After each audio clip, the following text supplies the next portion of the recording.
கையெழுத்து போடு. என்ன இது? படிச்சு பார். ராஜராமா கடிதமா? சிவாஜி மைய வளாகம் கட்டப்பட்டிருக்கும் இடம் குடியிருப்பு நிலமோ அல்லது அரசாங்கத்துக்கு சொந்தமான இடமோ அல்ல. எனவே அதன் மேல் இருக்கும் தடைகளை எல்லாம் நீக்கி சிவாஜி மைய வளாகம் உடனே தொடங்கலாம் என்று இந்த அரசு ஆணையிடுகிறது. ஒப்பம் ஆ குழந்தை வேலு. முடியாது. நீ கேட்ட 50C கையெழுத்து போடு. இது ஆதிசேஷன் டொனேட் பண்ண சீட்டு. நீ காசு கொடுத்தால் நான் கையெழுத்து போட மாட்டேன். ஏன்? Professional ethics. என்னங்க? தொழில் தர்மம். கையெழுத்து போடு.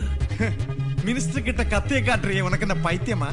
10,000 ஸ்டாஃப், 10 அடிக்கு ஒரு போலீஸ், சும்மா விட்டுருவாங்களா உன்னை?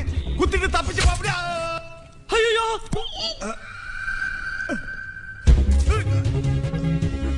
நிஜமாவே குத்திட்டால. பின்ன லொழாய்க்கு சொன்னேன்னு நினைச்சியா?